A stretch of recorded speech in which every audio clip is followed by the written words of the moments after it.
di podcast kita. Hari ini kita bakal ngobrolin tentang energi nuklir. Seru kan? Aku ditemani oleh Dito, seorang yang paham banget soal ini. Hai Dito. Saya juga senang bisa ngobrol santai soal energi nuklir.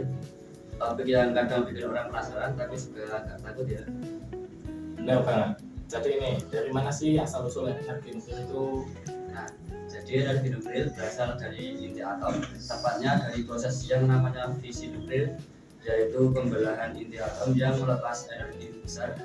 Awalnya ditemukan sekitar tahun 1930-an dan mulai dikembangkan sebagai sumber energi pada abad 20. Jadi energi itu sebenarnya berasal dari reaksi dalam atom, bukan dari bahan bakar fosil seperti minyak atau batu bara.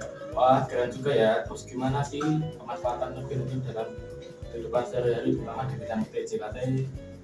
Kalau di kehidupan sehari-hari, energi nuklir paling dikenal buat pembangkit listrik yang bersih dan besar kapasitasnya. Nah, di bidang teknologi komunikasi dan jaringan atau disingkat TKJ, energi nuklir biasanya membantu banget buat daya listrik yang stabil, yang bikin server, data center, sampai alat-alat komunikasi bisa jalan lancar tanpa gangguan. Jadi meskipun nggak kelihatan langsung, energi nuklir ini mendukung teknologi kita yang dipakai sehari-hari ya. Betul banget.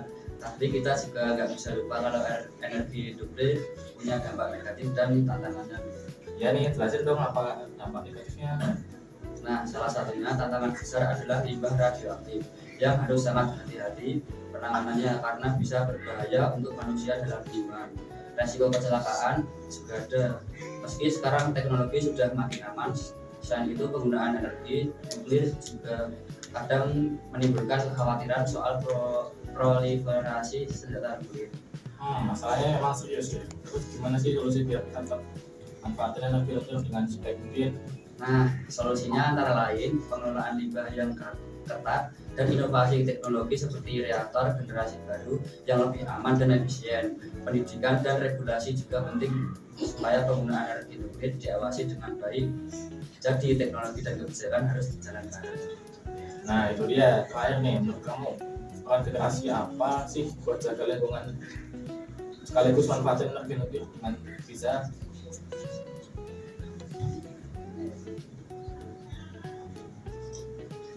Generasi muda harus paham dulu dasarnya biar gak takut tapi juga gak sembrono. Bisa mulai dengan belajar soal energi terbarukan, teknologi nuklir, dan pentingnya keamanan serta lingkungan.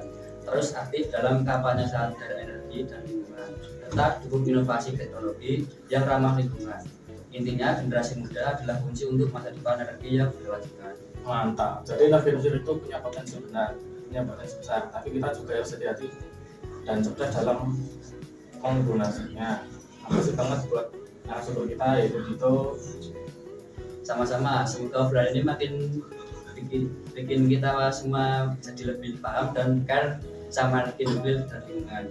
Oke teman-teman, sekian podcast kita hari ini. Sampai jumpa di video selanjutnya. Oke.